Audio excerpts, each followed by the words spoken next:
Welcome, everybody, to Movies, Comics, on Bridge, the MCU podcast, with host Chris Rollo Larios and Brandon Axel House Frager. There's no H.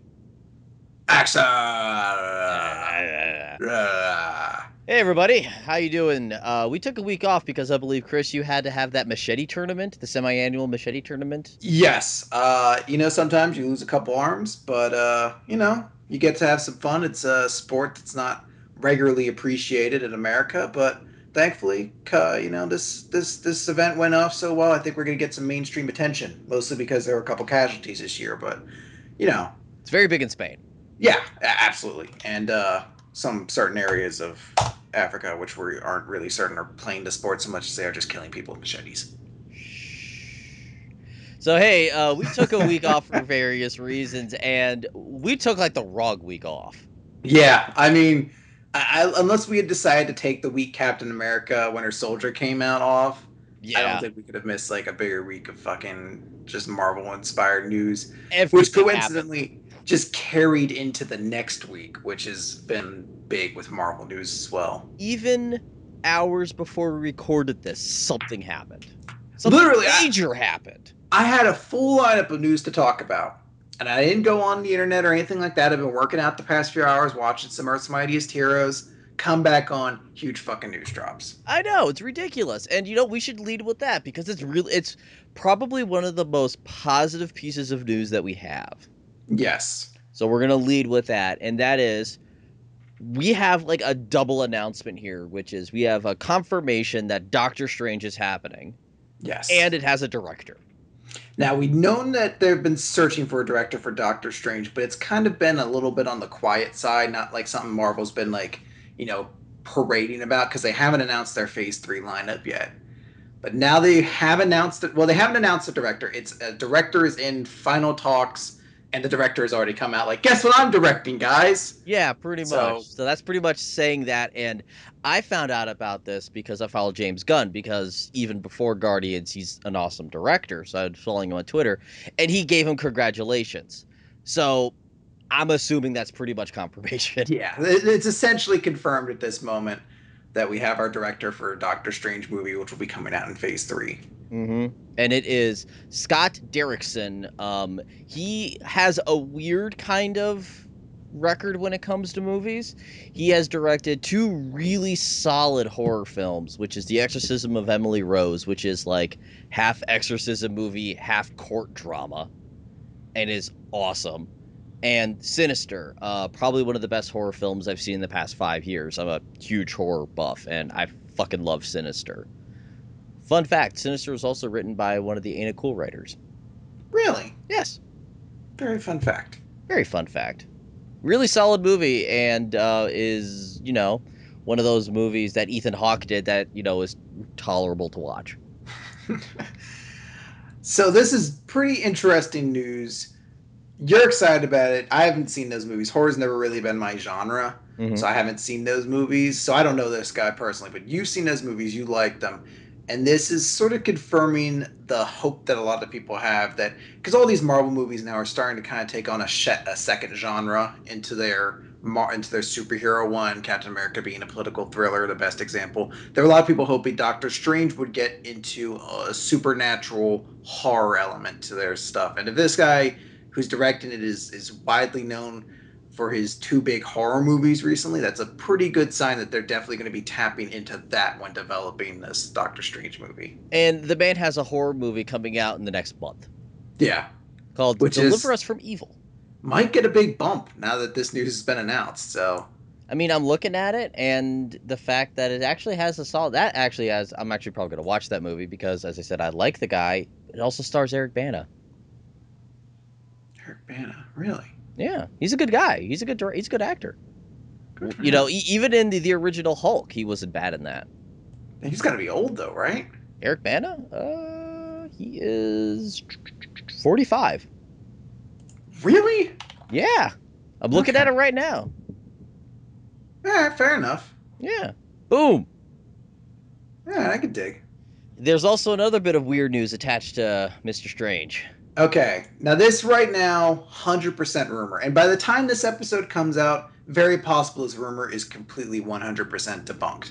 However, at the time of recording this, the name that is currently attached to play Doctor Strange, and this is, again, complete rumor, is Jared Leto. Which is we always have a pre-talk before this, and I described this as this doesn't seem like Marvel casting. This seems like Fox or Sony casting, which is it's like almost too on the nose and almost like stunt casting. I could certainly see that, but in my mind, I see it as very interesting casting, which is kind of where I like to see Marvel go with here and there. They try something a little bit different. A lot of people, when they were singing Doctor Strange, everybody is as fucking theory casted this guy, mostly to the guy who plays Littlefinger in Game of Thrones. Everyone's like, he looks just like him. You gotta do that. But Johnny Depp was a name that was thrown around a lot. And Jared Leto to me is kind of like a little bit of a lighter version of Johnny Depp that doesn't have as many critical bombs in recent memory to his name to be attached to. I think the last thing Leto was in may have been Dallas Buyers Club, which he won an Oscar for. So it may be something along those lines of trying to pull him in there. I think it could be really cool if he is in there, depending on how things work out. I know you're a little bit skeptical on it, but I like to be a little bit optimistic. And I loved Leto in Dallas Buyers Club. So I'd be curious to see what he can do if he stretches that into a completely new role.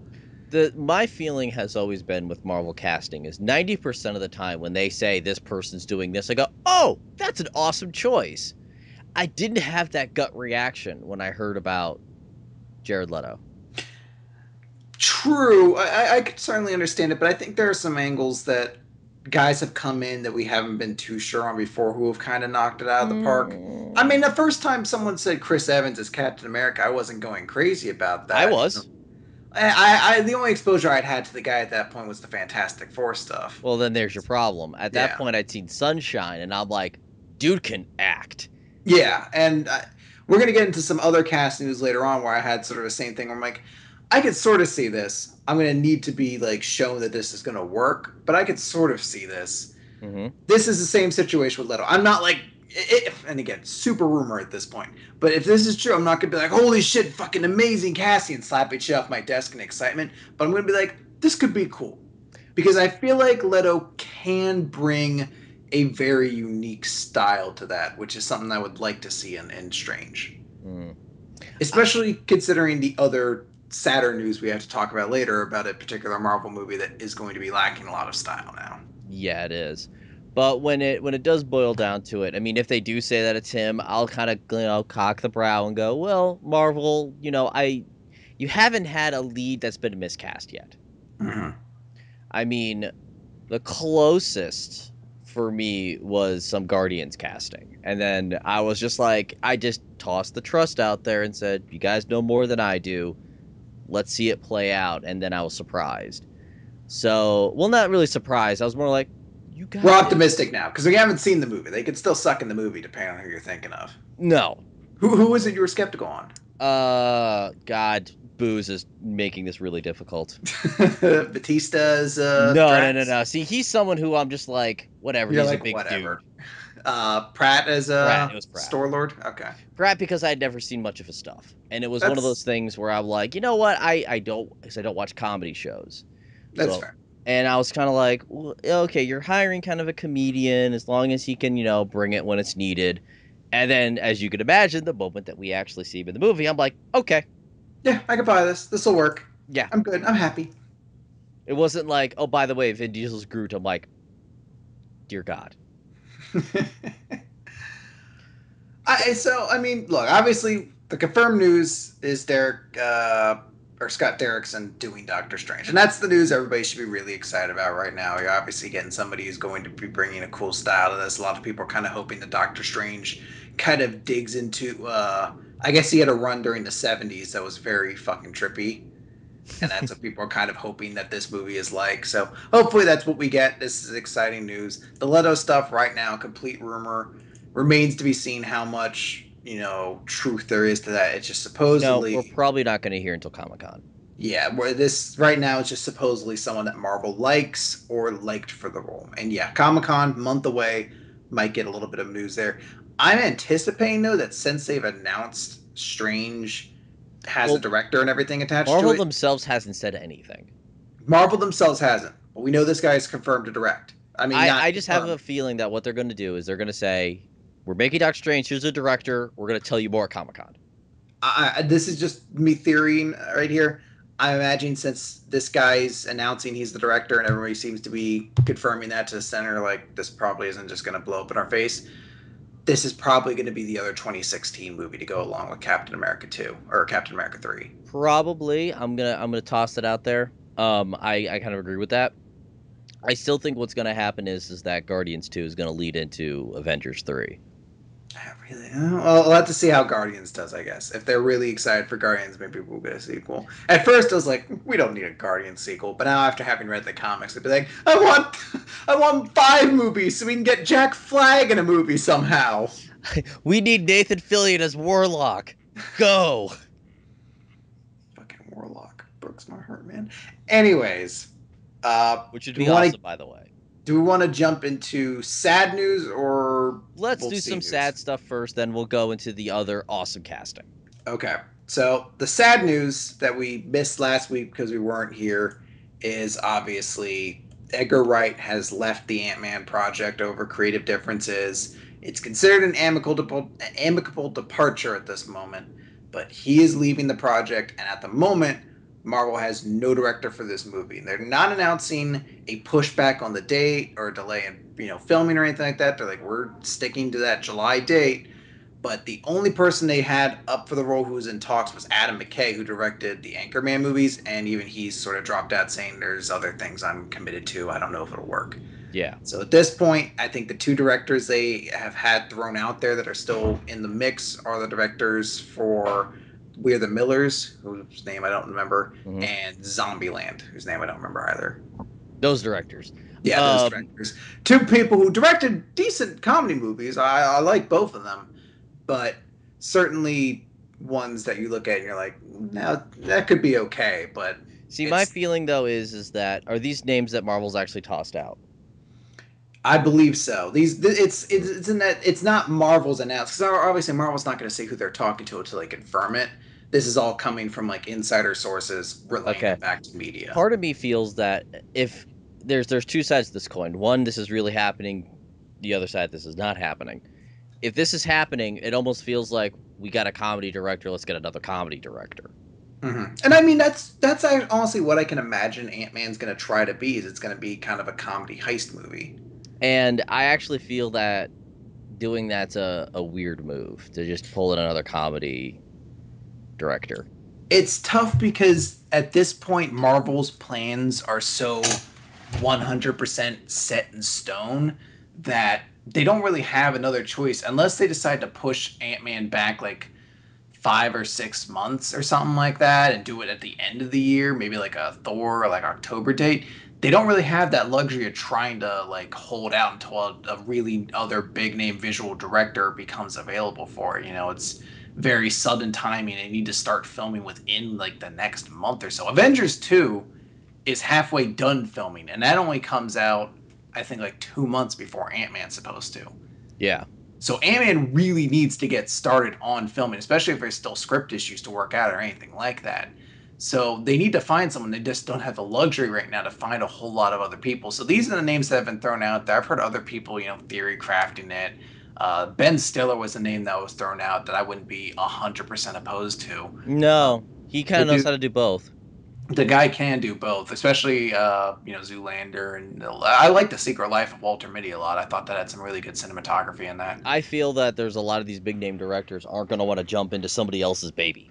Yeah, and I mean it's a sticky situation too, where people are like, "Ooh, I mean, this project's going to have a little bit of a smear to it." I mean, Ant-Man was already a strange property, but now that Edgar Wright is left, people are like, "Ooh, I don't know. It might be a little bit of a tainted project." So we may have to just endorse somebody who's not going to be some great director and just see what happens with it from there. Well, there's a director. If he wasn't busy, I would totally say he should do it, which is Andrew Stanton. He's the guy who directed most recently. Let me scroll down here to see what his most recent movie was. He directed John Carter. Okay. Which I really, really liked John Carter. I thought it was one of those movies that they kind of advertised incredibly wrong. Mm-hmm. And When people are like, "Who's John Carter? Why should I go pay to see him?" well, they advertised it as an action movie, Mm-hmm. and it's not. It's a space opera. And It's they it never. it, it would be like showing a Star Wars trailer and show action scenes. Yeah. You're kind of lying to your audience. That's what John Carter was. And Andrew Stanton before that was the guy who directed Wall-E, Finding Nemo, and A Bug's Life. He's a Pixar director. Huh. That'd be an interesting group. He also is, but he's currently directing the sequel to Finding Nemo. Ah, he's gonna be caught up in some stuff, huh? Yeah, he's also one of the bigger writers for Pixar. In fact, he wrote Toy Story through Toy Story 2. Actually, no, he wrote all of them through Finding Nemo. Then wrote Wall-E, Toy Story 3, John Carter. Hmm. So he wrote all the really good ones and not well, except for Up. He didn't write Up. So he wrote all Yeah. the good ones except for Up because he Which was didn't really write Cars fun. or The Incredibles. Sorry, but The Incredibles was all brain fart. Brad Bird. It's a bummer that this news happened because I was really excited to see what Edgar Wright was going to do. Oh yeah, I wasn't 100% certain I was going to like it because I wasn't crazy about The World's End. But I knew that Edgar Wright was going to bring a style to this. Ant-Man was going to feel unique against every other Marvel property solely because Wright was going to have a unique style to it that you'd be able to instantly recognize. I don't know. We don't know why he left. A lot of people are trying to play a blame game of, he's a diva or Marvel's too controlling, et cetera, et cetera. Marvel's We not friendly to directors. Yeah, we know right now that it ultimately just came down to script decisions, and Marvel right now is very tight on what they will allow their directors to do because it has long-reaching effects on their universe. So we don't know what the script changes were exactly. Presumably, I imagine it came down to the ending. Yeah. And I mean, a lot of Wright's films recently have had rather apocalyptic endings, so maybe he just wanted to do something big with the I end of Man. let's be honest. All of his movies have had not had the happiest of endings, except for maybe Hot Fuzz. Yeah. So I mean, maybe it was just something that the ending was something Marvel was like, we can't do that. Ant-Man can't kill the president or whatever it was going to be. We can't do that. And Wright was just like, I'm tired of all these things. And to us, we're just excited because this isn't something that we deal with every day. We just hear about it in the news bits. So we're just like, God, I can't imagine. Like, it must be so dominating and controlling. This is a guy who's dealing with this project day in and day out and has been doing it for years. He's So been doing it for since him, phase one. yeah, so I imagine this is a guy who was just very tired of things, constantly getting the change and stuff like that, and he's like, "Look, it's just going to be easier for both of us if I just leave the project." So And he's been that's quiet since too. yeah, that's the state we're in, and it's a bummer. It's a bummer for everybody because we were going to get a cool vision for that, and right now Marvel doesn't have the pick of the litter for someone to replace him, which is unfortunate. But hopefully they'll pick up somebody. They got to announce it real soon, or they have to announce a pushback for that date. There's a part of me that Otherwise, wonders if they're well, they can't do it now, but they might move some things up. Who knows? I I'm in the position where they may. I feel that Marvel should hold they just because put Ant Man on hold for like 2 years or something like that and or move on to or something or else. switch some or if they can switch something else in so that you can just give it like another year. It's tough because anything else unless they completely drop that date, which they could do if they really needed to. It's not like they have to have two movies out a year. I mean, it's No. not like the media or the public's going to like forget superhero movies exist if there's one less one a year. It's just movies, especially superhero movies, are going to become more crowded going on. So it's possible to like let's get these guys in when we can, but yeah, they have to announce something very soon. Honestly, I wouldn't be shocked if before this episode goes up, that's announced. Because Yeah. they I yeah. also have a feeling Marvel hasn't said a word of it since the Edgar Wright split, Mm, and there's a part of me that wonders if they're kind of going to announce something that's going to be replacing it, which is mm. why they're being silent. And they're waiting for like Comic Con where they're going to announce all their things, and they're going to say, "Well, this is our revised like listing of movies." And yeah, and that is, definitely possible. Maybe because Adam McKay isn't able to do it anymore. And that's a weird ass choice.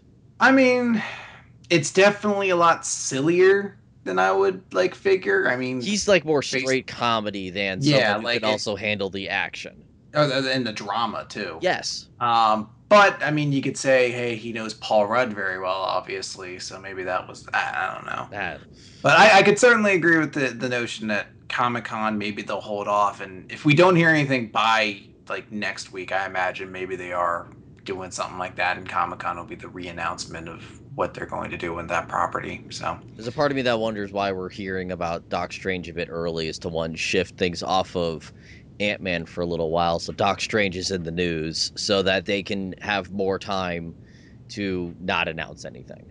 yeah, and we also got other very big news for the Marvel Universe in terms of casting that got confirmed. We now know who is going to be the voice of Thanos. My God, and the chin probably, And the chin. It is going to be none other than Josh Brolin. which is, like we said earlier, that's the kind of casting. When I heard Josh Brolin as Thanos, I'm like, yup, Yeah, I could dig that. yeah, I can't. No, there's nobody else. So we know he's going to be in Guardians of the Galaxy, and this is where it's basically confirmed he's going to be Thanos in Guardians of the Galaxy. Mm-hmm. And then we can just carry that to assume Avengers 3 or wherever Thanos shows up. They also in those said movies. Age of Ultron as well. Oh, is he? He's going to be in Age of Ultron? Probably, I'm thinking he might be making a push or something. Like he might be like somebody behind the scenes doing something. Okay. Or hell, it might be the confirmation that Loki's staff is one of the gems, and he's trying to get it back. That is true. That is another growing theory out there. But that is great casting. I mean, Josh Brolin. Fucking perfect. You just look at the guy, you're like, yeah, that looks like fucking. He has Thanos' chin. Yeah, he does. And he's got that voice that's just like, I would fucking shit my pants if that guy started talking really angry at me. Josh Brolin plus the Infinity Gauntlet. You're dead. Yeah. So that's the positive news. We have, I wouldn't really call this a negative or not, but we've lost our showrunner for Daredevil. Yes, there are big Daredevil news within the past weeks. There's been casting, and we lost the showrunner, Drew Goddard. Yeah, the showrunner leaving, it's probably on the surface seemed like worse news than it was because it came like the day after. Yeah, the day after. It was people were just like, the ship's falling apart. But no, it's no, because he's working on Sinister Six. Yeah, he's got another movie commitment that he has to go do, and the person who's going to be leading the movie up in his place, I believe, is a longtime television guy. He's also from the Wheaton family. Yeah. Is it Stephen DeKnight is the new one? I believe it is, yeah. So he had parts in Spartacus. He was a big guy in Buffy the Vampire Slayer, big guy in Angel. So we're going to get some cool stuff there. Jeff Loeb, or Jeff, how do you pronounce him? Loeb. Loeb? I think it's Loeb. Jeff Loeb. He's still going to be working on the stuff. I know that's to some people's dismay because they're not big fans of him, but he's still going to be on it. I mean, he's worked with Agents of S.H.I.E.L.D., and hopefully this is going to work on that same regard. The big casting news is we now know who the man without fear is going to be, and it's going to be Charlie Cox. Don't laugh. I'm not laughing. Why would I laugh? Because his last name is Cox. Okay. I was really expecting some maturity there. I'm very impressed. I like Brian Cox. Is that the guy from... He was also in X-Men 2. Never mind. No, I was thinking Dr. Cox from Scrubs. Never mind. No, Brian Cox is in. He was the villain in X-Men 2. He was Stryker, or was there an actual... Yes, he was Stryker. Okay. I was like, was there an actual character called Dr. Cox in that movie? No, Brian Cox is the actor who played Stryker. Brian Cox is awesome. I love Cox. Sound clip. Now you're the one who's laughing.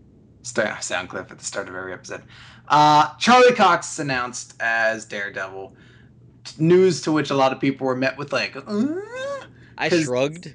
This is not a guy known by a whole lot of people. I know him best because I watch Boardwalk Empire a lot, and he played Owen Slater for 2 seasons of that show. The news, when I heard that, I was like, the only thing I know him from is Boardwalk Empire. In Boardwalk Empire, he has a viciously hard Irish accent that it's so hard for me to be like, there's no way. Like, I need to hear him without the accent to be able to judge. He played a cool character in Boardwalk Empire. You know, when he needed to be tough, he definitely could, but he had a much softer side. And I don't necessarily know enough about Daredevil to say exactly how that ties in with what Daredevil might be like. But I want to say I'm optimistic about this because I know the guy from Boardwalk Empire can be a very good actor. Yeah. I know Marvel casting generally, they don't pick somebody just because it's quick and easy. They usually see something in this person. So I want to say whatever Charlie Cox brought to the table when he went in for that interview was fucking phenomenal. Yeah. So that's why I decided to go with him because they had choices to a lot of people. I remember Michael Hall was heavily rumored attached to that project for a while, and everyone was just like, it's just a matter of time till they announce him. And I kind of looked at that and I went, eh. It almost felt a little too on the nose. Yeah. Like, just like, hey, we got fucking Dexter as Daredevil. Look at that. Yeah. But no, I mean, I like Charlie Cox a good amount. I'll just have to see how he sort of ties to all this. I can definitely see him as the Matt Murdock character. Yes. I can see that. The Daredevil stuff, and I don't know a lot about him, and I've been kind of reading people's perception of the character. He sounds like, I guess he's very devout Catholic. Yes. And he struggles with the fact that he does these acts as a superhero, but he hates himself for doing it. Mm-hmm. He dresses like a devil and goes around doing all this, and he'd rather enact justice through the court system, but this is the way he has to do it. It sounds like a very conflicted character, which on one hand really works for a Netflix series. You have a lot more time to put nuance into this character that you may not be able to in a movie, and that seems like something that could be very easy for Charlie Cox to play that conflict, because Boardwalk Empire was just rife with characters who were two-faced. Mm-hmm. So I like it in that regard. And the other big news, I guess, I don't know if big news, but confirmation, the Daredevil and all the other Defender series are going to, well, we don't know the other ones, but Daredevil at least is going to be modern day Hell's Kitchen, New York. Which is good. I actually am happy about that. I mean, there's a part of me that wanted it to be the Norse 70s stuff. Mm-hmm. But putting it in modern times does one major thing. It can involve the other movies. Daredevil does really well. Who knows? Put him in the movie. Yeah, we might see if the Defender series goes well. Maybe they make a cameo in Avengers 4 or 5 or whenever that's going to be. Daredevil's a big enough character. Yeah, he absolutely is. I mean, public media still knows him, or public still knows him from the Daredevil movie, even if it was not considered critically and publicly well received. And there's a lot of people who are like, Daredevil, okay. I fucking like that. It's not one of those things where they're like, Daredevil, that was dumb. It was, okay. Good comparison is, this is not like Dredd. Mm-hmm. When Dredd was coming out going, oh god, like the Stallone movie? Yeah, it doesn't have that narm that necessarily went with it. It just wasn't very good. Just a lot of shrugging. Yeah, and you know what? It was something recently. Clark Gregg did an interview where he was mostly talking about some new movie he has coming out, a little bit tied into some Marvel stuff. He basically confirmed he's not going to be in Avengers 2 because he's like, if I am, I haven't gotten a call about that yet, and I figure they'd probably need me by this point. But he did mention that he was like, I'd be super excited about cameoing in the Netflix shows, and I was like, I hadn't even really conceived of that before, but he easily could slide into those. And he was like, I'm a big fan of Daredevil. Those books were awesome. Yeah, I'd really like it if he showed up there. I mean, that would be kind of a cool crossover appeal to even make the television universes have their own sort of synergy like that. So I'm all for it. I am all for that too. Now, speaking of characters who are lawyers, that was a good segue, wasn't it? I don't know where you're going with this, so I'm going to skeptically remain cautious. So David Goyer's a pile of shit. Okay. Yeah, he's a little bit. Yeah, I had known for a while that he's kind of an iffy writer. I mean, he's written some decent stuff and some not so decent stuff. And I just did not realize he was that stupid. For those of you who don't recognize what we're talking about, I'm sorry. And we're going to have to explain it to you. I'm baffled, honestly, that you haven't heard about it yet. But David Goyer on a podcast recently.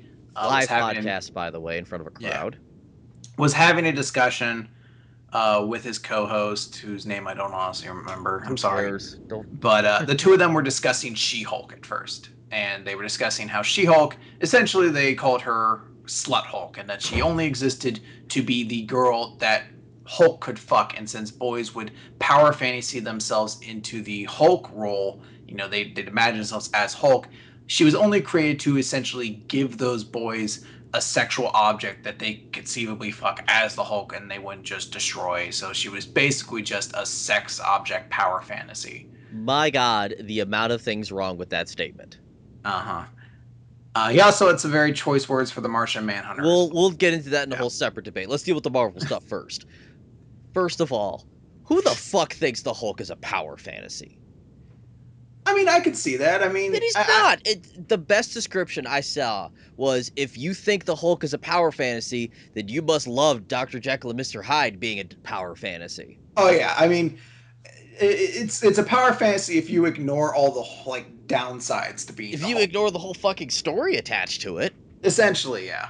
If you just look at the Hulk himself and not the man who's trapped inside of him screaming for his life.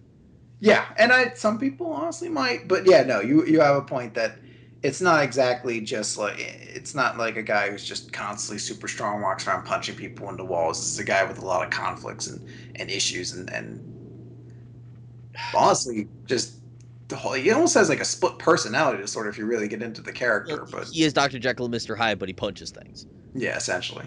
Harder. But and then the whole thing with She-Hulk, that's his fucking cousin. Mm-hmm. The fuck? Which is Stan Lee had a response to this, and that was was amazing. His response is basically like, "Ew, no, they're cousins. What the fuck's wrong with you?" I like how only an idiot would think that. Stan Lee was like a moment away from calling Goyer an idiot. It was amazing. He just called him silly.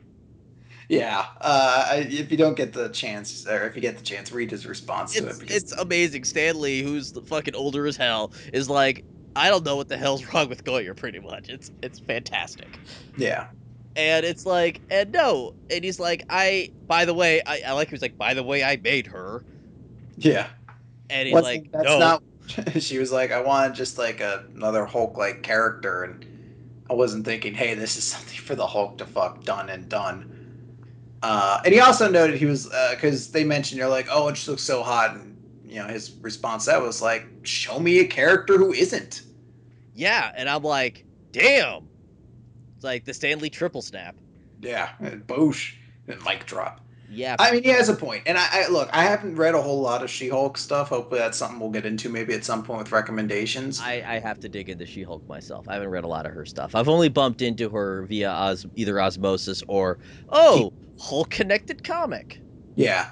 But from what I know about her, she's a really cool character. I started looking around to try to find She-Hulk fans who were talking in response to this, and a lot of them were saying, she's like, no, this is honestly one of the best characters out there. She's a little bit of kind of like Deadpool, where she kind of leans upon the fourth wall with sort of a lot of self-criticizing jokes and stuff like that. But she's a great character. She, unlike the Hulk, chooses to be in the role of that Hulk because she feels, she enjoys that power that comes with it. It's, kind of an empowering story. I think her biggest book is called Single Green Lawyer or something like that, which is such a great joke. Such a great joke. So, I mean, she sounds like she's a very standalone, solid character. I believe she's part of the Avengers right now, too. So, it's a shame. I do want to play a little bit of devil's advocate here. Yeah. I don't want to completely 100% think that Goyer is a monster who is. I don't want to come down on him as hard as a lot of people are, because one key component to this is that the guy was performing at a live podcast, and part of this and part of his statements I kind of chalk up to that desperation a comedian gets when they want to make a joke. I'm not excusing what he said, but I feel like a lot of the aggressive nature he came at with the jokes, especially with his Martian Manhunter comments later on, are tied to the fact that he was probably trying to get some laughs. I feel like he's still an asshole, and I feel like I'm still very glad he's not writing the Justice League movie anymore. Oh, he got kicked off of that? No, he's no longer writing for Dawn of Justice. He got basically shit canned, and the guy from Argo is writing it now. Oh, but I think he's still doing other DC stuff though. He might be in comic books now. He's not in the movie. No, he is. That's I what don't I think read. he's. No, I don't believe so. I believe he's been effectively dropped from it as deceptively as they can. Your typing is hard. But moving on from that, as I maybe stall for time. Duh, duh, duh. He also had some comments on the Martian Manhunter, essentially saying we can't add the Martian Manhunter. That name's fucking stupid. Nobody would take him seriously. How many of you guys know who the Martian Manhunter is? A couple people clap. He's like, how many of you have been laid? Boom, quick, easy punchline joke for that. And Waka waka. he had his idea for how the Martian Manhunter would come to be because he was like, it's stupid. A super powerful alien comes to Earth and decides to become a homicide detective to solve regular people crimes. That's stupid.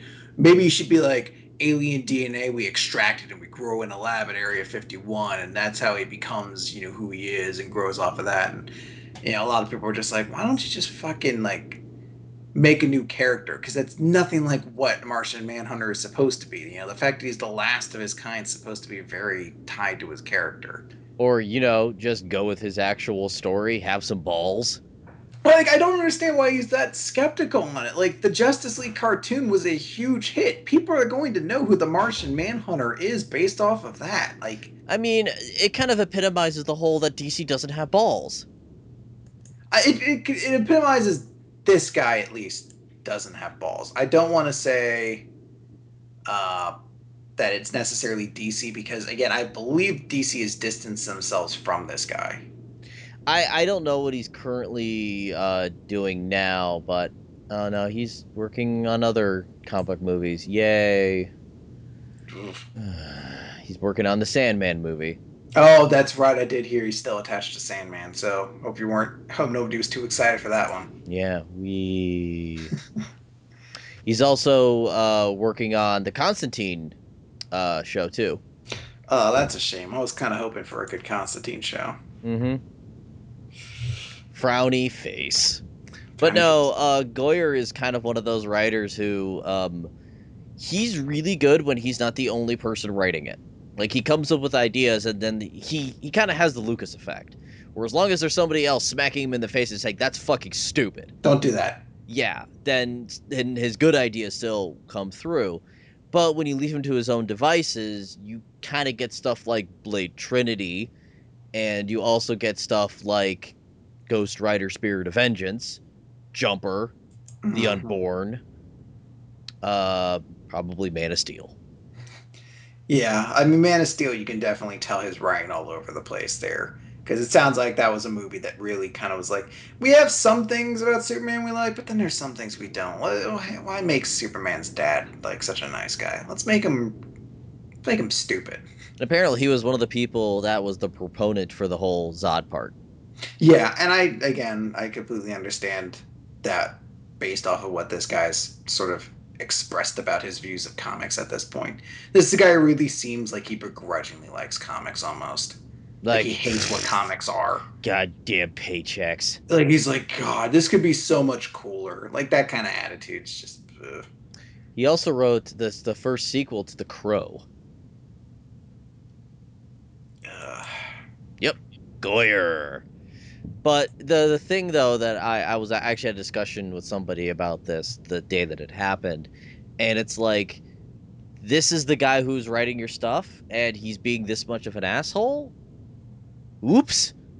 Yeah, that's where I say that I feel confident that they're distancing themselves from this guy The man because has fucking open contempt for his audience. yeah, if he's still attached to your project and he's saying that and you don't fucking gag him at that point, then I don't know what you're thinking about your product going forward unless you're just like, fuck, it's Batman, people will see it. Which and honestly could be possible. Fortunately, people will.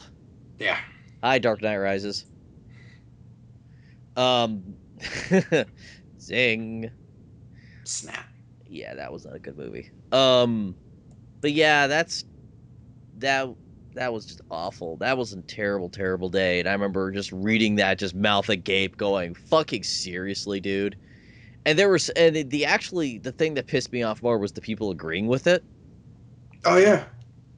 which was just awful. People were like, "Oh yeah, She-Hulk," and it's like, oh, That's because people don't understand the character. Look, a lot of people, and I'm including myself in this, when we kind of got introduced to these comic book movies, we only know the properties that existed through other mediums in their popularity. So most of us kind of knew Spider-Man, Captain America, and stuff like that going in. And there are a lot of these characters that you kind of hear about. You're just like, who the fuck? Like, I don't know what this is. She-Hulk would be one of those. You just hear it and you just be like, She-Hulk? Were they that desperate for the female counterpart to, Hulk? I never thought that she was just supposed to be a Hulk fuck thing, but I definitely get to the point where I'm just like, who cares? It's just like the female, but I diversity mean that there's a character. difference between the female character and that. Yeah, and obviously, you take those people who didn't know who she is, and then you attach into that boys' club mentality that's Mm-hmm. slowly kind of making its way more well known, or at least more people are speaking out against it, so we're becoming more Thanks, aware of it. internet. Yeah. But Um, seriously, that was like a dark day, like on Twitter. That was an awful, awful day. What Speaking of dark days in Twitter, yes. recently, everyone's favorite comic creator, Rob Liefeld, took to Twitter. Oh, we're good, doing great with the segues today. I know, right? Uh, he is referring to the fact that he believes Marvel right now is shutting down uh, with making Fox merchandise for Days of Future Past. That they're not really out there trying to make toys or anything like that to support Days of Future Past. And right now, they're focusing more on Guardians of the Galaxy because it's their property. It's the one they get the movie rights to, and that's where they're kind of shutting Fox a little bit out. So he took to Twitter to talk about this, and I'm not going to go through every tweet he has, but essentially here's the Here's the gist of what he's. highlights. Yeah.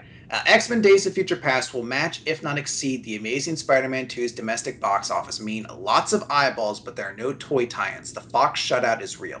It's not the money that matters in this strategy. It's the hearts and minds of kids/toy buyers, not too subtly communicating what's important. Captain America the Winter Soldier and Amazing Spider-Man 2 toys everywhere, X-Men Zippo. No promotion from toy aisles. Starve those properties. Makes X-Men's box office comeback impressive. No emotion from these facts or point, it's just the numbers in business, but the message is clear. Days of Future Past toys would get in the way of the upcoming Guardians of the Galaxy onslaught toys. Bottom line, it's a ballsy move to downgrade properties with high profile, big budget support in favor of stuff you control wholesale. Gotta respect it, and equal respect to those properties slugging it out without equal support across multiple platforms. See, there's a bit of truth behind some of that talk, but not. Oh, I would say not for the toy side of it though.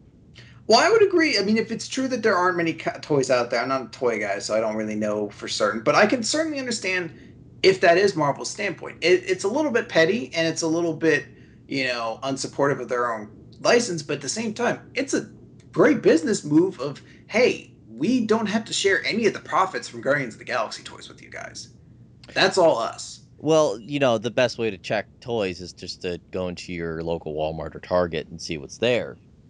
I don't spend time in the toy aisle though. Well, I have to walk past the toy aisle with either of those stores when I go them buy them near me. Fair. Actually, I should actually pick up some toys and cool stuff. I know they just released some Guardians of the Galaxy Legos. dude, I want that Lego Groot so bad. They do look pretty pimp. That Lego Groot's a pretty amazing. Mm-hmm. But the one thing he notes in all this spiel that wasn't really made maybe clear at the beginning is that he believes Marvel is working tightly with Sony in this regard Bullshit. because there's been a lot of Amazing Spider-Man stuff. And it eventually comes down to his final tweet here, which has been taken wildly out of context and has been run with in certain circles of the internet. And I just want to address it here. My uninformed prediction: Sony will split producing/financing with Marvel on next Spidey film, an open door for inclusion in Avengers 3. And already people are saying, how should they work Spider-Man into Avengers 3? Will Andrew Garfield still be Spider-Man in Avengers 3? Could they reboot for Avengers 3? all these things, a lot of people are saying just because Spider-Man or Amazing Spider-Man 2 didn't do as well in the box office, a lot of people calling it a bomb. It's like it's made like $700 million. It's not a bomb. It's more of a disappointment. It just wasn't what they were hoping for. They were definitely hoping to get $1 billion off It's of a it. disappointment because of the fact that it's doing less than the first one. Doing less than the first one and had a very high budget to it. I think Yes. $250 million with a big advertising budget behind it that's not included in that number. And obviously, they created that movie with the intention of Sinister Six, Venom, and the other Amazing Spider-Mans.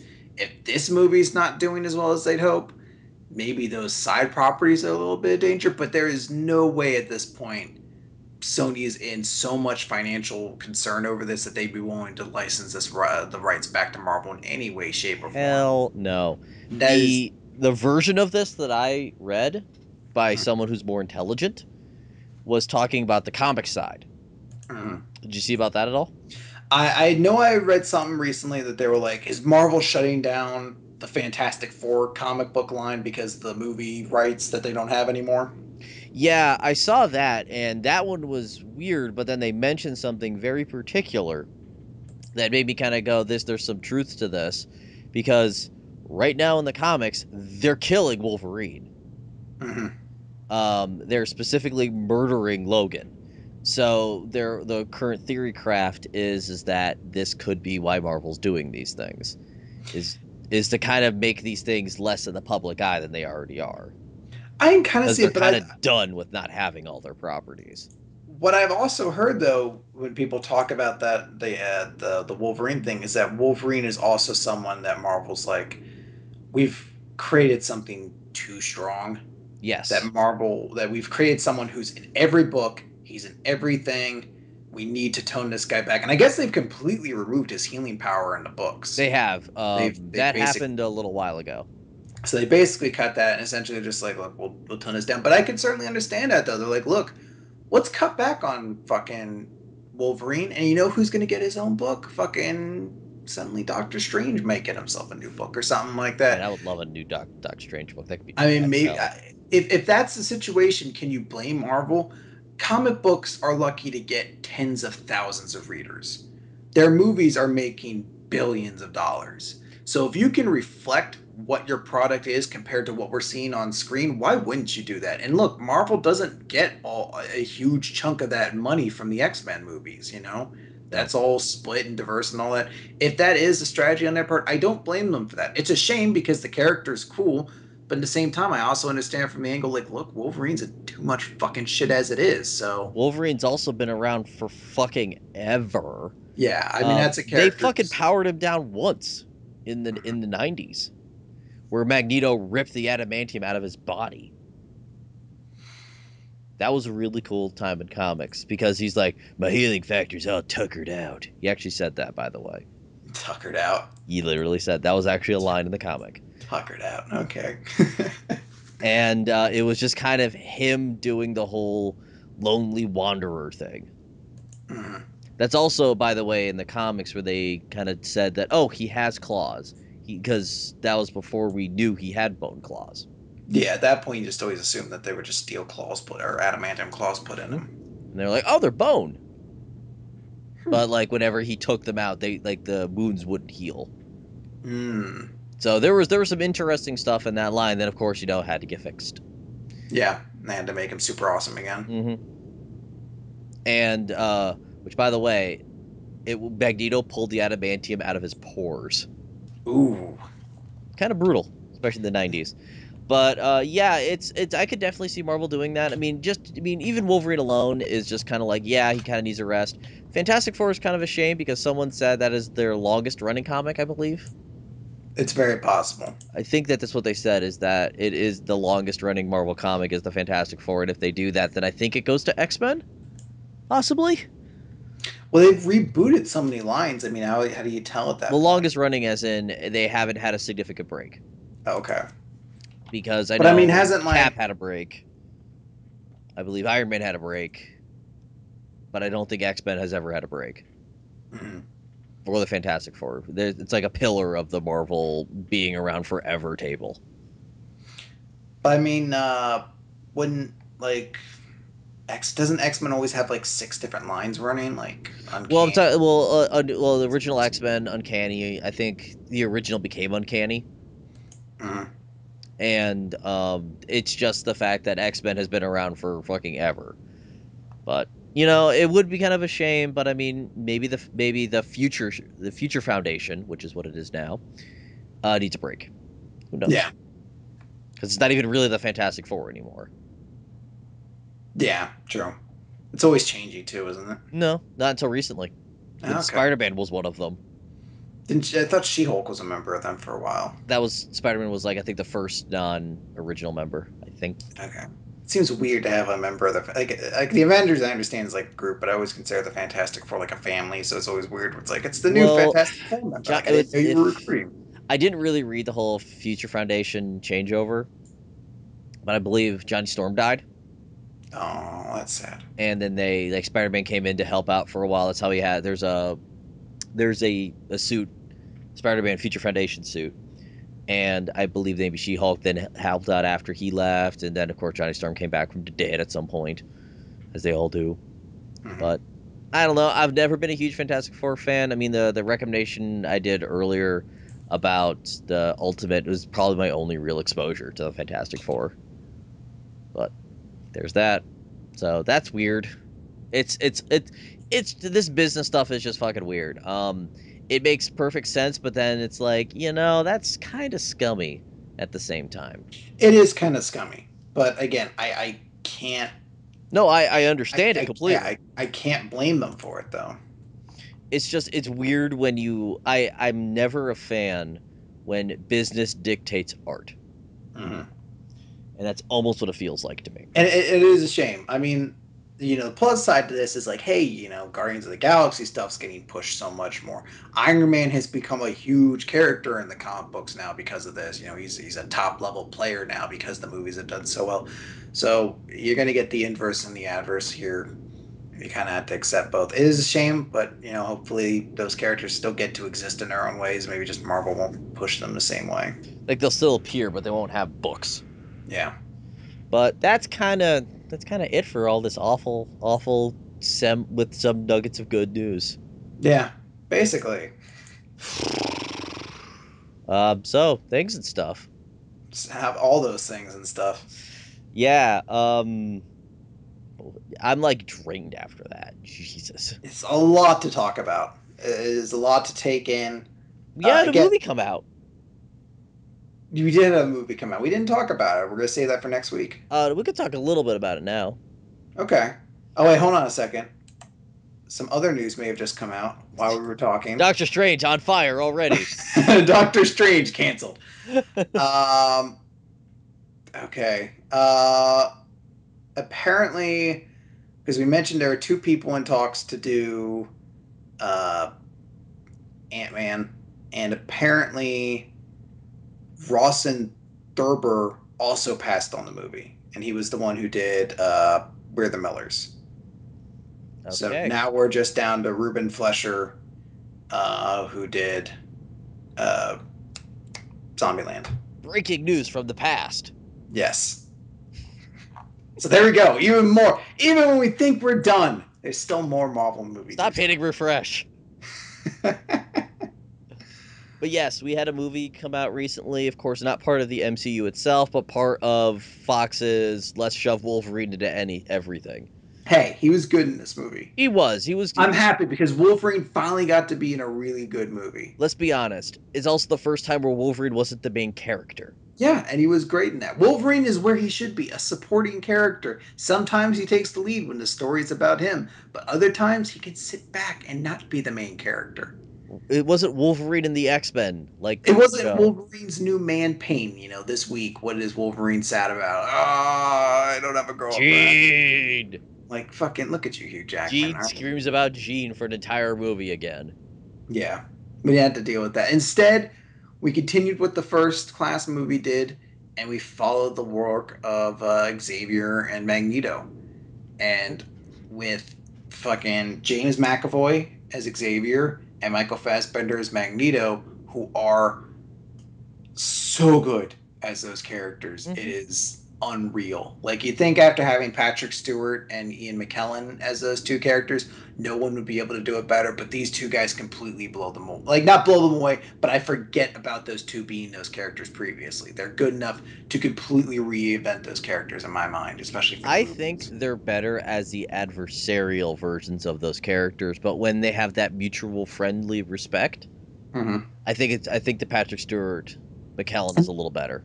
To be fair, those two are like fucking like the cutest couple I in the know. too. So that I might play. still agree. We should get an Odd Couple remake with those two. Oh, that'd be That would adorable. be the greatest thing on earth. But yes, also I made this joke with my friends after we saw the movie. Storm got the much screen time as she deserved again.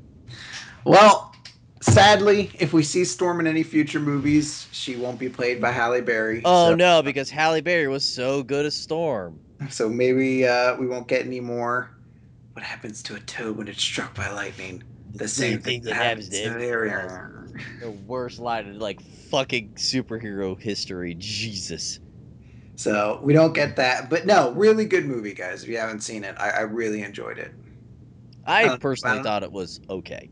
I don't know how much we want to get into it in this. I did for everyone who listened to the end of last week's. I kind of gave my, I think it was 2 in the morning review.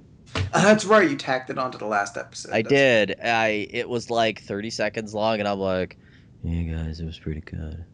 hey guys. I was exhausted. That was a long fucking day, and because I also came home. The reason why it was done at 2 in the morning, because I got home at 1, because I forgot to edit the podcast, so I edited it before I did that. Wow, that was a mistake. You definitely should have recorded that bit first. Yup. And I'm like, oh shit.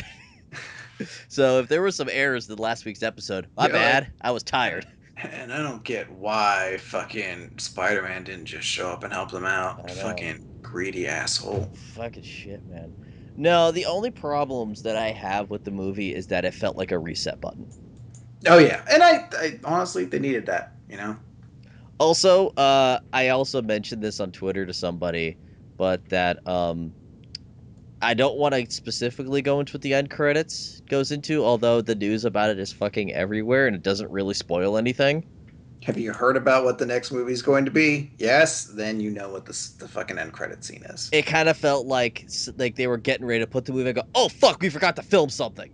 Yeah, well, it's weird because obviously the age of the character they're showing in that is not the age of the character that's going to be in the next movie. But it definitely like the first time you see it, like, oh, holy shit, I can't wait to that. No, Yeah. they're not going with that, are they? Like it's just, and also you have to sit through both sides of the credits to get to it. I don't know why. It has the like halfway credits action where it's like Hugh Jackman, Ian McKellen, Patrick Stewart, for some reason Anna Paquin over Peter Dinklage. Which And was then such weird shit. It's like, oh, Anna Paquin gets like fifth billing, and hold she's in the on, movie for 5 seconds. I have something to talk about that actually afterwards. But then it cuts, like it does all the big names, cuts like you would in a Marvel movie. Here's where the post credit scene would be. Then there's no post credit scene. It just goes into the rest of the fucking credits. It does all those. Then you get your post credit scene. I was like, why did you have the first credits if you're still going to do the second set of credits and there's nothing in between? What's the point of that? And you also had an opening credits. Yeah, like I don't like it. It only makes sense to do two credits if there's something between them, so people still see. Oh, those were all the big people in it. Oh, that's great. Hey, I get to see this, and then I can fucking leave because I don't want to watch the credits. Okay, good. But yeah, it felt really slapped together. Yeah, but it does get me at least excited for it. I'm excited for the As next someone episode. who's a fan of the character, didn't do that for me. Oh no, it does. If you're excited for the character based off of that, then you're fucking boned because this fucking looked embarrassing. But the character himself is so cool. I'm like, hopefully they don't fuck him up. No, the reason Anna Paquin is so high in the credits is because apparently there was an entire subplot in the movie that was dropped. There was recently an interview that came out, and I can't remember who it was with. It must have been one of the writers for Days of Future Past. Probably explaining to people why her credits are so high. Yeah, well, he explains that there was essentially a subplot within the. Let's see if I can't find this. There's a subplot in the movie where Shadowcat is unable to keep doing what she's doing, So they need to find a way to keep it going. So they basically have to go out and find someone basically who can take her powers and continue doing it for her. Essentially, they'd have to go find Rogue. And it was meant to be, here's Xavier and Magneto kicking ass together. That was what that subplot was supposed to be. It supposedly was filmed. It was just cut from the movie because they were like, look, this is like a 10-minute subplot we just can't do. It's just 10 minutes of good things. Too bad. Yeah, it's just 10 minutes of like something I really would have fucking liked to see instead of fucking Colossus not doing shit again for another movie. Or having all of them standing outside that building looking at things. Oh, something's coming. Like Warpath's like, I can sense them coming. Like, I can too. But no. I Warpath brought a didn't say that telescope. because it didn't have fucking dialogue. None of them really did. You know what's something else I just fucking realized we also didn't talk about? What? Captain America Winter Soldiers. Well, that was something that I was going to kind of end with because I usually talk about that kind of the media stuff. Okay. Well, yeah, I mean, is there anything else you want to bring up? With X-Men? Anything. We're in the middle of talking about X-Men. Are we? Yes. Okay, fair enough. We were just talking about it. That's apparently what we were gonna have happen. Is Anna Paquin was gonna be in there as Xavier and fucking. That would have been cool. Go on like a. You know what? I hate to say it. That would have been closer to some of the stuff in the comics. It would have. I mean, honestly, I would have just liked to see it because it would have been cool to see those two. The one disappointing thing I didn't get out of Days of Future Past because it lived up to so much. But the one thing it didn't live up to is having that final connection between Xavier and Magneto in the future that I was hoping for. I really wanted that moment where I was just like, here's this final moment for these two characters. Yeah, it didn't really show it had bits of the dystopian future, but not that much. And I mean it worked for what I thought what it had. Yeah, I just knew the property and I'm like, oh, you just kind of like, oh, things happened, yeah. It was bad. Now we're in a temple. It was a lot more like, here I'm in a fucking desolate random ancient location sort of stuff. The thing I wanted, and I probably built it up too much in my mind, which is why I'm a bit disappointed, but I was really hoping for a moment where it's just Xavier and Magneto, like fucking Shepard and fucking what was the commander's name? Anderson on the Citadel. Like I just wanted a moment. We kind of got that. It's just not as big as because you think about a little bit earlier. I guess this is technically a spoiler for the movie, so people die. Xavier is talking to past Xavier. The two of them basically connect through Wolverine's mind. They're having this conversation, and it's such a great moment. Like almost every line from the trailer that Xavier says is in this moment where he's just like, "We need you to hope again." It's all this big stuff. He's just like, "That's fucking awesome! I can't wait till he does something like that with Magneto." It just doesn't happen. They're just like, "We're going to die, old friend," and just like fist bump. Shit.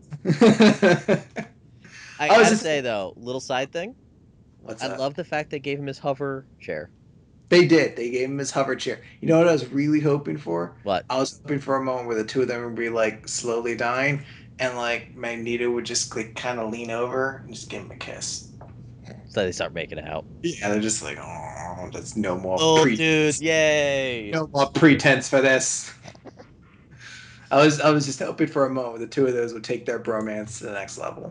But no, I think in the end, my big problem is that this movie really only exists because we done goofed in the past. True, but it was still entertaining for me. It was an entertaining movie. I just feel like it's kind of one of those things that if they had just chosen to ignore certain movies, we'd be okay. Yeah, that is true. But I'll dig into something a little spoilerly actually afterwards. Because there was something I wanted to say, and then I completely fucking spaced it already. Jesus Christ, brain. Aww. Because I had a spoiler that I wanted to talk about, and now it's completely gone. Hopefully it will come back, because it was on Days of Future Past, actually. By the way to completely underuse an awesome character in that movie. Who's that? Quicksilver. Well, they didn't underuse him. They used him great in that one scene, and they're like, we can't use him anywhere else because he would solve the plot immediately. Because they buffed his powers in this movie. He is way faster than I feel he should be. Because there's a moment where he's running around after some people fire bullets, And the way I always imagine like a character like Quicksilver reacting to bullets is just like, pew, ah, it's over there. Phew, ah, you missed me. This one, it's like, I fire the gun, and Quicksilver's like, I run behind you, I take your wallet, I go and see a movie, I come back, I unload the cartridge in your trigger, I pull your pants down, and then your bullet misses me from where I was standing before. Like he seemed like he was basically stopping time in that. It's still a really cool scene, but I sat there and it's super nitpicky of me. I 100% admit this, everybody. Super nitpicky, but it did bother me. I was like, this feels like it's too fast. It feels like he slowed down time But too here's the much. thing, though. And then they're like, bye, Quicksilver. There's no way we could possibly use you for the rest of the movie. And he's like, Again, single tear. there is literally no way the plot could have happened if he was still in there I because know. he would have solved it immediately. I know, but you're kind of looking at it going, why are you doing this? But yeah, so that's it for Days of Future Past. We may discuss it later on in the future.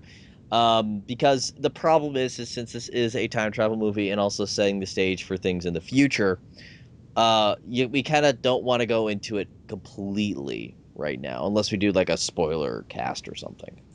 And we both read the comic going into this, or I read the comic afterwards. You read the comic after. I had read it years ago, Mm. and watched and loved the episodes of it in the animated show. Yeah. Or it was Bishop who went back in time. So they introduced Bishop, who, once again, kind of underused because there's too many fucking characters in this movie. Yeah. Rowdy face. But yeah, so in the end, I thought it's worth watching, but I'm just kind of watching it going, man, imagine how much better it would be if Marvel actually made this. You know, I don't want to say that because I don't want to become like someone who objectively can't look at the Marvel movies and anyone else as being like the two aren't like Marvel and good aren't mutually exclusive. No, Mutually I was just exclusive. the way that my brain did It would that. be cool. No, actually, I now realize what you're saying. I'm sorry. Yes. I was being presumptuous on that. I apologize. I knew what you mean now that X-Men could have an impact on the Marvel Cinematic Universe. Correct, where Yeah, it's I'm just sorry. affecting itself in this horribly doomed Fantastic Four movie. Let's be honest, no one's looking forward to that. I like. There's two wire actors in it. There's so two wire actors in there, but let's be honest, are you looking forward to this movie? No, but I'll remain optimistic on it. There are actually two small pieces of DC news to talk about. Okay. I know it just keeps popping Stop up. refreshing things. No, this isn't new news. This is just small shit I figured we'd talk about.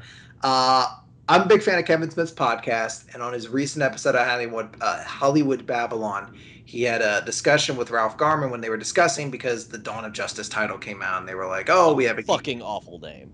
We have a geek news segment. Let's talk about it on there." And Kevin Smith talks about how I guess he kind of has a little bit of an in on this movie. So, or the makings behind it. He's already seen Batman or Affleck in the bat suit, so he already knows what it's going to look like. And I guess he's talking about how the Justice League films and how they're going to be structured. So I'm just going to quote him directly on this because it's going to be easier than me trying to explain. He says, "But look, they're obviously beginning something, and there's a stretch of these flicks. And so this is the beginning of the Justice League, as we all suspected they were announcing the cast. We were like, this is the beginning of a Justice League movie. From what I understand now, it's no longer like, this is Superman 2. They're not doing those things. They're doing like, here's Man of Steel. Here's Batman, Superman, Dawn of Justice. The next one is not like a sequel to one of those characters. They're just going to keep building a universe for about 5 or 6 movies. But all of them, it's supposed to tell one massive story, which is all Justice League oriented." That's a weird way to structure a series, honestly. I can kind of understand, because we talked about how Marvel might look into doing this too, where we don't get Captain America 4, we get Civil War or something like that. I can kind of understand if that's what Justice League is going to do. They're like, look, let's not do a let's not do a But Flash it's still movie. The problem of introducing like 9 characters. There's going to be a problem when you get into the next movie and they're like, here's 6 characters, 4 of which maybe like most audiences have heard of. Yeah. So you're definitely going to have an issue with that. But apparently that's the direction they're going with. It's interesting. They're going with something different, and it's probably the only thing they can do because Warner Brothers, unlike Marvel, doesn't have that ability to release 2 movies a year. They only have a very limited time they can release movies because Warner's releasing other stuff, and they're not going to monopolize their entire studios to work on DC properties right now. Yeah. So this may be honestly the only real solution they have is like I see. I didn't say it was bad. I just meant it was strange. It's yeah, just a no, strange it's way of doing it because I still say you're kind of giving the event film without the build-up. yeah, and it's unfortunate because we're never going to, well, not never, but it's not as likely anytime soon we'll be getting any of those solo adventures. I mean, the idea of getting a solo Wonder Woman movie right now is very limited unless they do like an Amazon Attacks movie. And God, I hope they don't do one of those because that was a terrible book for what I understand. Yes, but we also didn't talk about the fact that title was released, and let's just say, Batman v Superman: Dawn of Justice is a really fucking awful title. You know why they couldn't call it Batman versus Superman? Why? Because the S stands for hope. So they didn't want it to be Batman v Hope Superman. Mm, mm, mm. Went on a period. Well, that would just be silly. I know. Then people would think it's Batman v full stop Superman. Because everyone's illiterate. That is a Dawn really of Justice. Dawn of Justice. God, the subtitle's even stupid. The subtitle's a little too on the nose for my tastes. My favorite was some people like, why could they call it World's Finest? I'm like, well, that would imply the movie's good.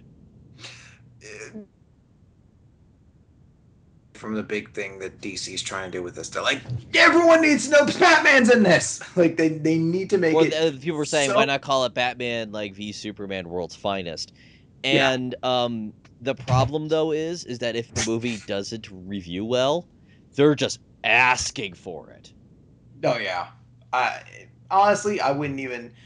The movie's gonna make money. It's gonna make money. This movie's not going to make money is just silly. So I would call it World's Finest because that's a cool title that you're not gonna get to use probably again. No, but I do find it very odd Batman's name's first. This has been billed as a Man of Steel sequel. Well, okay, let's be honest. It's usually Batman Superman in the comics.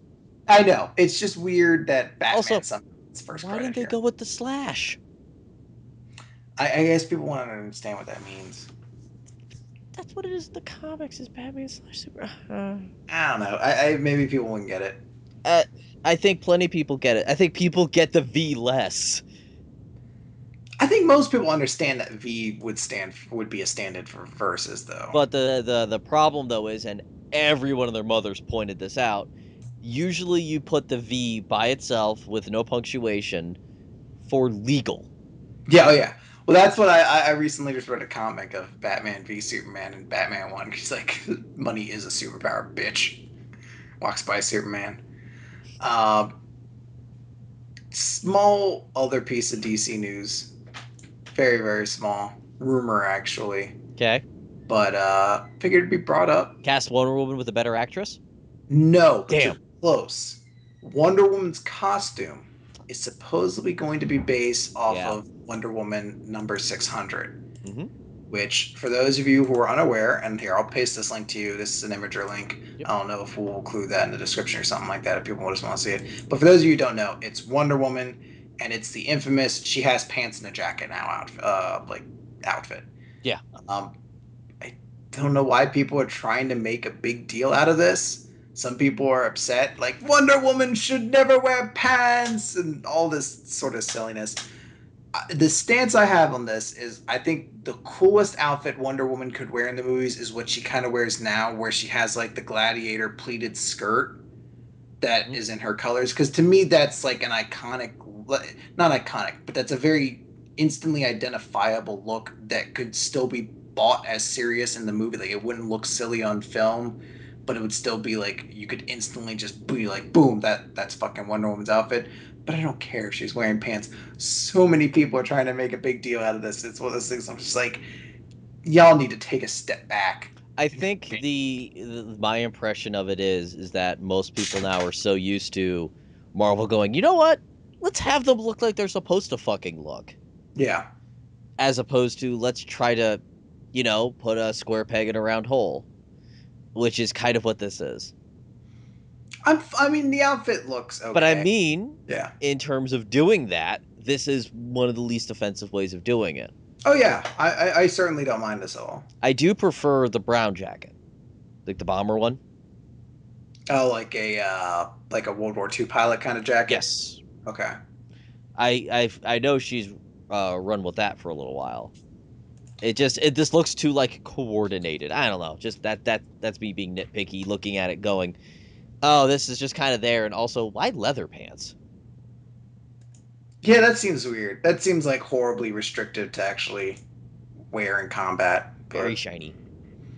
at least it's not as bad as the fucking TV show. Yes, let's be true. Oh god, that pilot outfit. But no, I mean there's worse ways to do that costume. I mean, as long as they just have a big old W somewhere, which knowing them, probably not. I No. wouldn't be surprised if her red is muted black, like dark crimson. Oh yeah, well, based off of what we've kind of gotten thus far from every other character, I would not be, or from like the TV shows and stuff like that, I would not be surprised if it's like super dark colors, black, a little bit of red, Because some God forbid silver. our characters be colorful. No, we don't want that. Our characters aren't fun. Nope. Dark gritty, grim dark. Yeah, they all have to be fucking made in the lab. Okay, so that's kind of it for the normal stuff. We're not going to go into comics this week because Chris and I actually talked about this beforehand, and we both agree this is a neat idea. Next week, we're hopefully not going to have a fuck ton of news to talk about. Please, please, God, let's have another week like we just had. I don't think we could take another week like we just had. Marvel Studios shuts down. Oh wow, that would fucking that would be a sad day. They were like, well, I guess we're done, guys. We told every story we wanted to tell. We're not even going to finish fucking Avengers 2. Yeah, we're done. Yeah, we're done right now. It's over. But so next week, we're actually going to sit down and talk over most, if not all, of our comic recommendations. Ooh. Which is, God, off the top of my head. There's obviously Guardians of the Galaxy, the 2008 first one. 2010 run. There was the Fantastic Four Ultimate run. Mm-hmm. I believe I also said Punisher Born. Did I say Punisher Born? I don't think so. Hmm. That may have been like a coincidental recommendation or something like that. Right. I know Secret Avengers were on there, the Ed Brubaker run. Yep. And the most recent one was Days of Future Past. Okay, that is all four. Then I haven't done Punisher. Oh, that's right. I was going to do that instead of Ultimate Fantastic Four. That's right.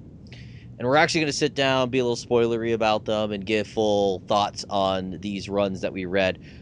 For other than Guardians, it's going to be just for either the first trade or all that exists, like Days of Future Past.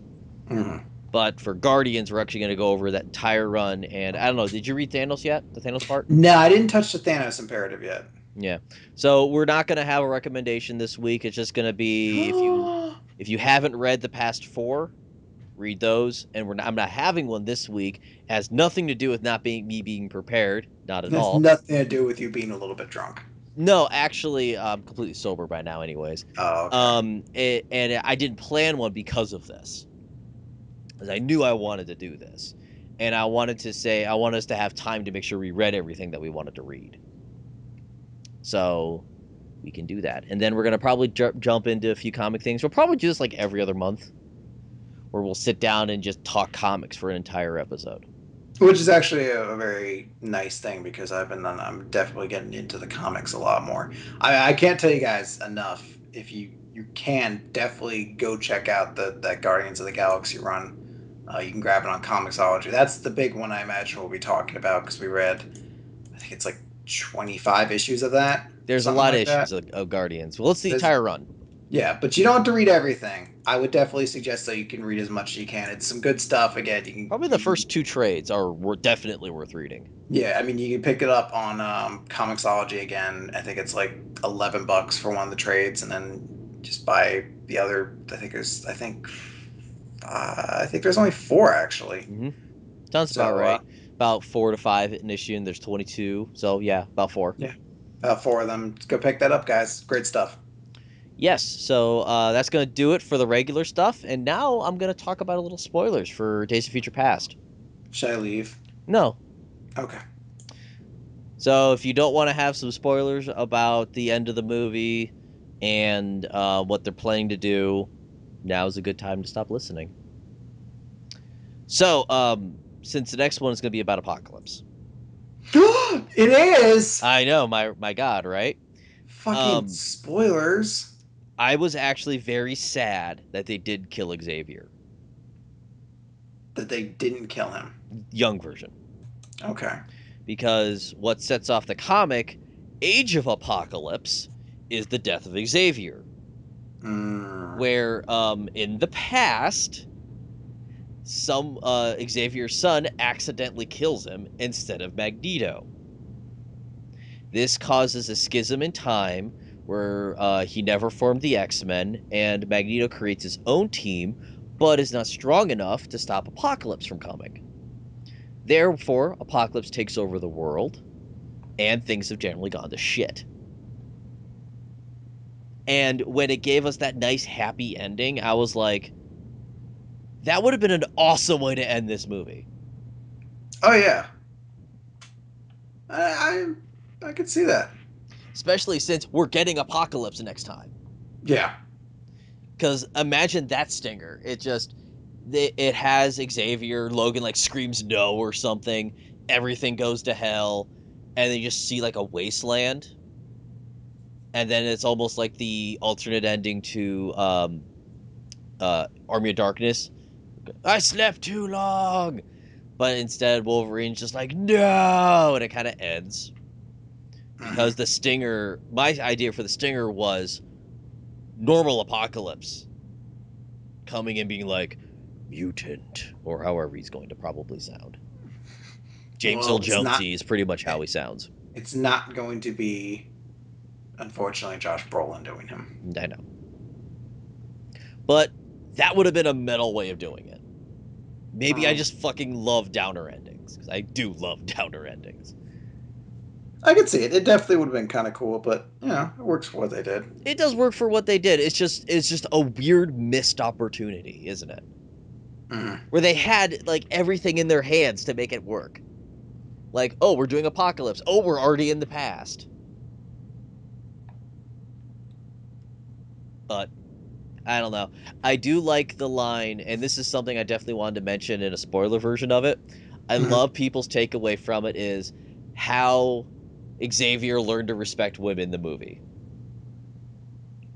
How Xavier learned to what? Respect women. Oh. And I'm like, that's kind of a funny takeaway on this. That's kind of how he ends up, changing her mind about murdering people. True. By respecting her.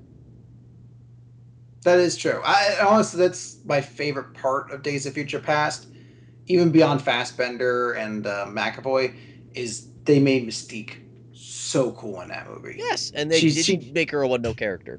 They made her a complex character with a great story. They made a really good anti-hero in that, and they made her look every bit the badass that they normally make Wolverine look. They gave her some really awesome fight scenes in that. Strong, damn. Yeah, you're right, but we'll dig into that another point. But I just thought that those two things worth mentioning, especially at the end. But I think that's one of the reasons why I am a little down on Days of Future Past. I'm a little salty that they just had all the chips ready to do that awesome kind of a lead into the movie. It would be a stronger lead into the next movie, I feel, other than. Sure. And then one of my favorite things my friend talked about was, so what is the Apocalypse movie going to be? Xavier now telling Wolverine, by the way, Apocalypse happened? Yeah, I guess so. Like, he's like, I don't know how they're doing the new story, like how the timelines exist. In my mind, I was like, the old X-Men movie, like when all the events happened, created a separate timeline, and that's just where they exist now. But like, if it is all supposed to be the same timeline, it does open a door for like fucking Xavier to be like, yeah, there was some really crazy shit in the middle. Because pretty much the movie ends with him, oh, I need to fill you in on some things, and it's like, is that going to be the next movie? Yeah, I don't know. We're at the point now where technically both lines could get movies, but I don't think they're doing anything else. No, they pretty much said that this is it moving forward. Yeah. So, yeah, but that's just kind of my feeling on that. Like, that would have been an awesome way of doing that. I was like, what, fucking 10 when that book came out? I don't remember how it resolved. I think it had to do with more time travel to fix it, because the only way to fix a time travel mistake is more time travel. But no, there was some okay. This is why Age of Apocalypse is regarded as a really cool book. Imagine being a comic book reader in the 90s, right? You've got your X-Men comics like Uncanny X-Men, maybe the Wolverine book, stuff like that. What they did was they rebranded every single book to reflect a new timeline. Yeah. So like Wolverine for like 5 months became the Weapon X book. Uncanny X-Men became like the Unstoppable X-Men, I think, something like that. For like a couple of like for the whole run, so every single X-Men comic got renamed. It was like that's really cool that they did that, and they also changed all their logos and whatnot. Wolverine was missing a hand because reasons. Hmm. Some cool stuff. I haven't read much of the comic of Age of Apocalypse. I played the game. And the game does Um, not follow the Age of Apocalypse. so I don't have to deal with. I hope they still use the Horsemen from that though, because those were like They the did best kind of say Horsemen. that Angel was dead. But the ones I'm thinking of is Abyss, Mikhail Rasputin, Mister Sinister, and I think it was Onslaught was the other one. That's like lineup 3, I think. But that is the most badass lineup though. Ish. I do like Angel in there as one of the horsemen. Does he get like cool powers or something like that? Like, Yes, he does. He becomes like biomechanical and gets metal wings. Becomes that's when he goes from angel to archangel. Archangel, yeah. And he gets a few new abilities like his wings can now shoot missiles. So weird, but okay. Yeah. And but yeah, it was just one of those things. And there's also some stuff in the books about the blood of Apocalypse being powerful and how he's the first mutant. Things like that. Yeah.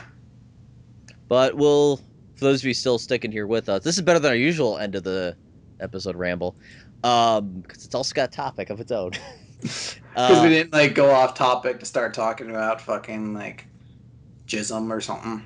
Whatever we talked about the last time, which was completely random as hell. So that's gonna completely do us for us this week, if I could speak. Yeah, that was good to be back.